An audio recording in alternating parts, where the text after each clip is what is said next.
शर्मा जी का शांति निवास नाम के बिल्कुल विपरीत था। यहाँ शांति सिर्फ तब होती थी जब सास यानी शांति देवी दोपहर की नींद ले रही होती थीं। उनकी बहू प्रिया एक मल्टीनेशनल कंपनी में वर्क फ्रॉम होम करती थी। घर का एक ही नियम था, सास के सीरियल्स के समय टीवी का रिमोट कोई नहीं छुएगा और बहू की जूम मीटिंग के समय कुकर की सीटी नहीं बजेगी। इस त्रिकोण के तीसरे और सबसे बेबस प्राणी थे राहुल, जिनका मुख्य काम दोनों के बीच यूनाइटेड नेशंस के शांतिदूत की तरह काम करना था, जिसमें वो हमेशा फेल होते थे। और चौथे थे ससुर जी रमेश बाबू, जो कानों में रुई डालकर अखबार पढ़ने में पीएचडी कर चुके थे। सुबह के 10 बज रहे थे। शांति देवी ने फ्रिज खोला और उनके चेहरे पर ऐसे भाव आए जैसे उन्हें फ्रिज में कोई टाइम बम मिल गया हो।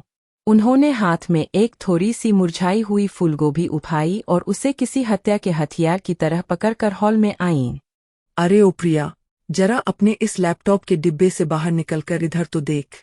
प्रिया ने अपनी मीटिंग म्यूट की और ईयरफोन गले में लटका लिया। जी मम्मी जी, कहिए, क्या मैं आपको कोई नई एक्सेल शीट बनाना सिखाऊं? एक्सेल शीट को मार गोली, ये क्या है? मम्मी जी, जहाँ तक मेरी बायोलॉजी की नॉलेज है, इसे फूलगोभी कहते हैं। वैसे इसके आधार कार्ड पर भी यही लिखा होगा।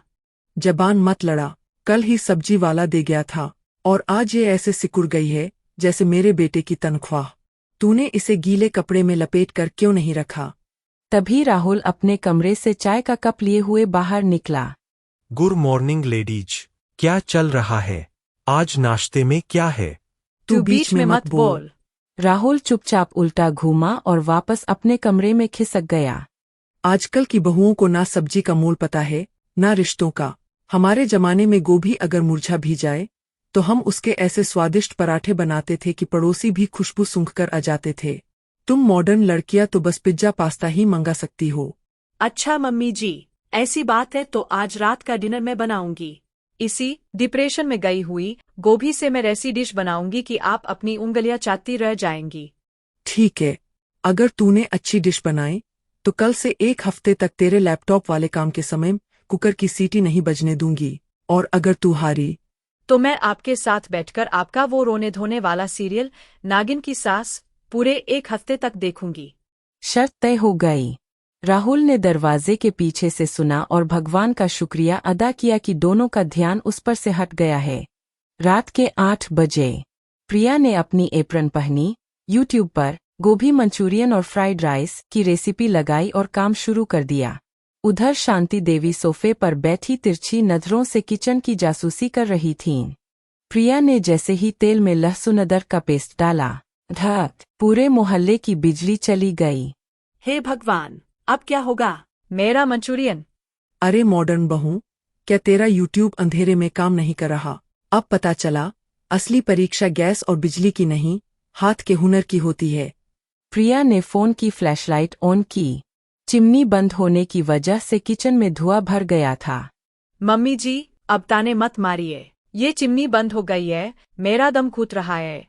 शांति देवी को अचानक तरस आ गया। आखिरकार थी तो वो उनकी ही बहू।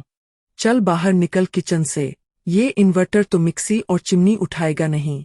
छत पर रमेश जी की वो छोटी वाली गैस रखी है, सारा सामान लेकर ऊपर आ। आज तेरी सास तुझे बताएगी कि बिना बिजली के युद्ध कैसे जीते जाते हैं। छत पर ठंडी हवा चल रही थी। एक छोटी सी स्टोव पर कढ़ाई चढ़ी थी। प्रिया गोभी को भून रही थी। अरे थोड़ा और नमक डाल। और ये सोया सॉस क्या होता है? ये काला काला पानी, इससे अच्छा तो मैं अपनी लाल मिर्च का तड़का मार देती। मम्मी जी, ये फ्यूजन डिश है, चाइनीज और इंडियन का संगम, बिल्कुल हम दोनों की तरह। आप तीखी लाल मिर्च और मैं थोड़ा सा मीठा केचप। शांति देवी की हंसी छूट गई। बड़ी बातें बनाना आता है तुझे। अच्छा ये बता, ये राहुल बचपन में भी इतना ही निकम्मा था या शादी के बाद हुआ है? आज जब हम दोनों लड़ रहे थे तो दुम दबाकर भाग गया। अरे मम्मी जी, मत पूछिए।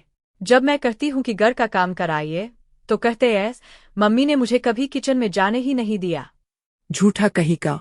मैंने तो इसे 10 बार बोला था कि चाय बनानी सीख ले, पर नहीं, नवाबजादे को तो क्रिकेट खेलना था। कल आने दे इसे, इसके हाथ से ही बर्तन मंजवाती हूँ।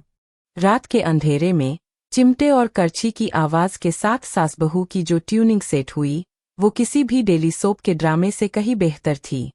तभी बिजली वापस आ गई। राहुल और ससुर जी डाइनिंग टेबल पर बैठे थे। ससुर जी अभी भी अखबार पलट रहे थे, भले ही कल का था। प्रिया और शांति देवी एक साथ डाइनिंग रूम में आईं। दोनों के चेहरों पर धुएं की वजह से थोड़ी कालिक लगी थी, लेकिन दोनों मुस्कुरा रही थीं। मेज पर गोभी मंचूरियन और रोटियां परोसी गईं, क्योंकि फ्राइड राइस बनाने का समय नहीं मिला। राहुल ने डरते डरते पहला निवाला खाया। वाओ, ये तो कमाल है। मम्मी, आपने बनाया या प्रिया ने? ये है सास बहू स्पेशल इंडो चाइनीज गोभी। वाह, बहुत बढ़िया बनी है। बहू, जरा एक और प्लेट देना। और शांति, कल सब्जी वाले से कहना कि 2 किलो गोभी और दे जाए। बिल्कुल, और इस बार गोभी काटने और धोने का काम राहुल का होगा।